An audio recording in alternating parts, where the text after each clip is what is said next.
Well, we wanted to make a dark, delicious, twisted film that you're not quite sure where it's going or where you're meant to go with it.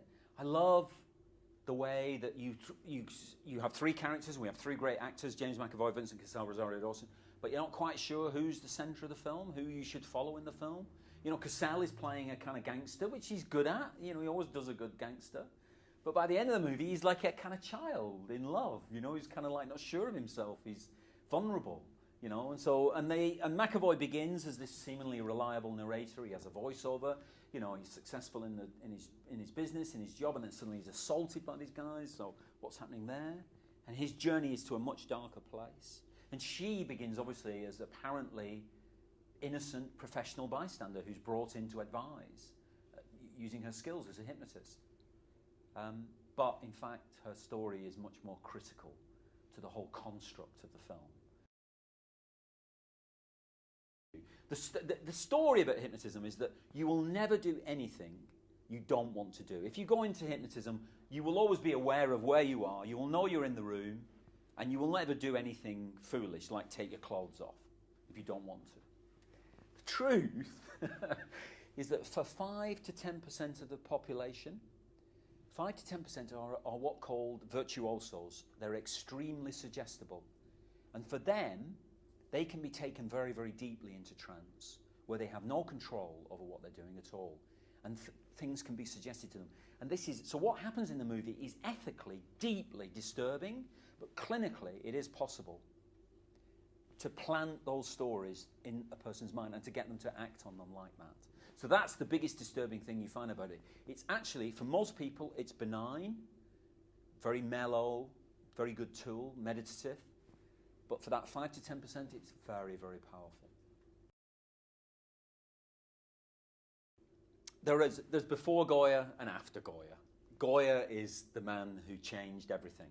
Because really before that, all painting was about portraiture, either of a landscape or a person. It was a depiction of a battle, or whatever it was,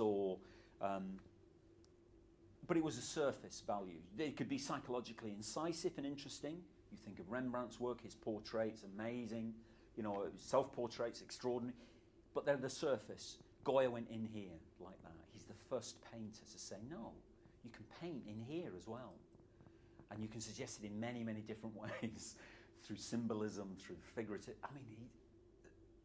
So for a movie like ours, which is really about the inside of the mind, he's a wonderful starting point, really.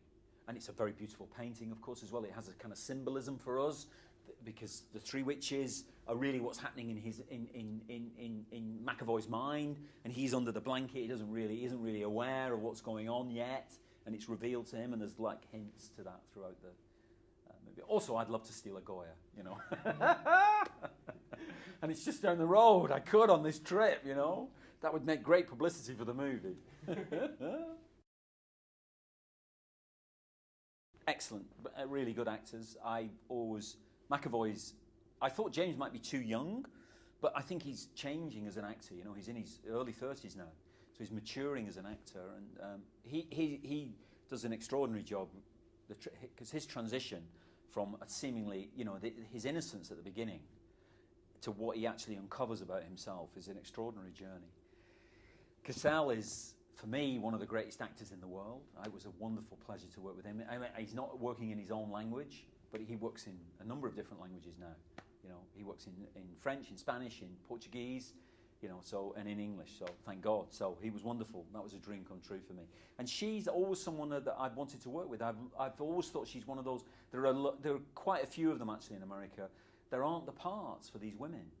They have the talent like the men have, of course. But there aren't the parts. There just aren't the parts to go. And she's always someone who I thought has been undervalued. She's always good in everything she does, whether it's in Unstoppable, everything from Kids to Unstoppable, all different range of parts and everything like that.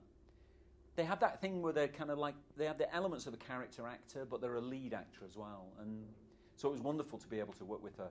And I wanted to contradict the idea of the chilly, icy, Scandinavian blonde, which is at the heart, the essence of the femme fatale idea from the Hitchcock days, and you go Latin with it. And her story is much more full of danger and passion and damage than the classic femme fatale, which is a male construct, is a fantasy. This is actually, she occupies the fantasy deliberately to get her way with the men at different times, but actually her story is more truthful than that, you know. It actually isn't a construct, it is her saving her own life, in a way. Does that happen?